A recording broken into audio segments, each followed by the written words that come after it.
So far this morning, the trail's been more of the old logging road, rail bed, something like that. Probably be this way for a few more miles, and then we get a switch other side of the creek, which is down there. And then we go up to the ridge. And when we make that switch is when I suspect this will be gone.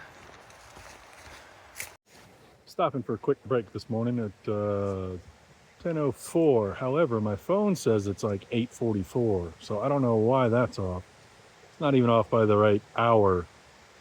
Not that I have signal anyway, but I don't know why it's acting weird. We got about 5 miles until we have to do the climb. We're trying to figure out lunch. We have 10 creek crossings and 6 maybe creek crossings in addition to that. So we're not sure if we'll make that 5 miles before lunch or not. Turtle's off getting some water. He did not bring a reservoir, just his bottle and his CNOC. So that should be interesting. He's gonna have to use the CNOC as a reservoir going up Siler's Bald because there's no water up there at all. That's it for now. See you later. One of the many reasons not to wear waterproof shoes is that you have to take them off to cross water. Whereas trail runners will dry relatively quickly.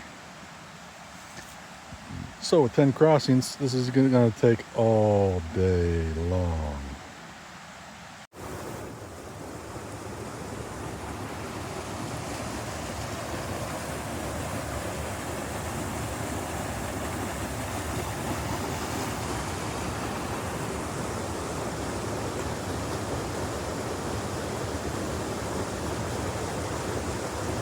Turtles are supposed to be aquatic. This one is not.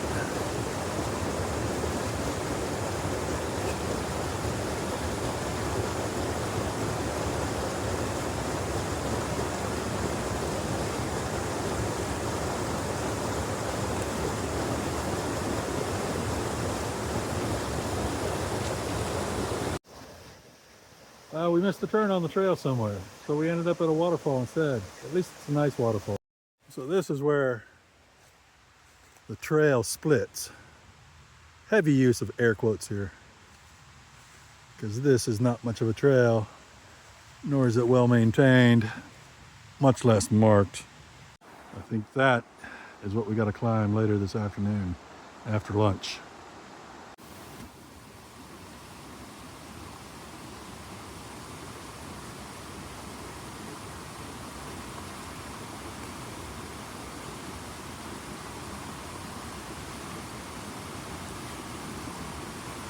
That was an interesting crossing.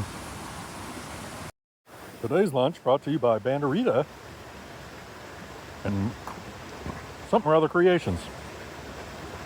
Makes a nice burrito. Last creek crossing of the day. Now we have a 3,300 foot climb. Hopefully we don't die. Turtle Tracks did correct me. It's only 1,600 feet from where we were at the creek, because we already did some of the climb, and only 1,000 for this next mile. But 1,000 feet per mile is enough to get the attention of even a through hiker.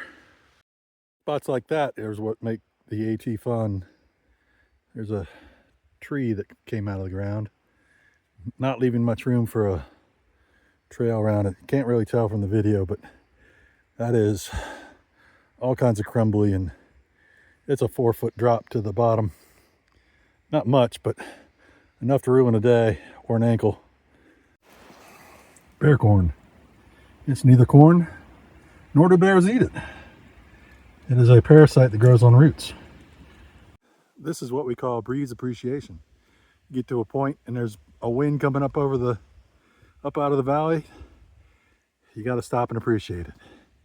Along with cloud appreciation on open walks in the bright sun.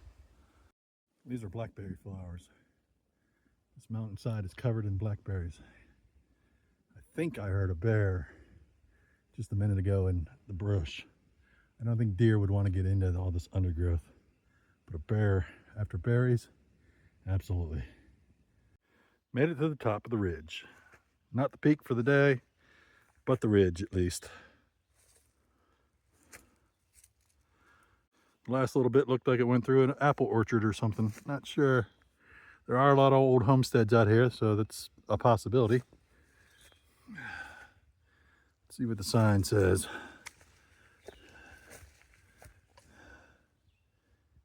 Can't really read it. Can't really say I want to do that again, but it's not as bad as I thought it was going to be. Maybe because I had 3,000 feet in mind instead of only 1,000. But 1,000 in a mile, like I said earlier, that's still a climb. So I stopped for a minute here and there, but not for a real break. So I think I'm still good to go for CDT. We'll see what Turtle says when he gets up here. See if he still likes that frying pan or not. It didn't even die. Nope. All right, then you got to go back down and come back up until you do. We'll double it and give it to the next guy. Well, how are you feeling about that frying pan now? Good.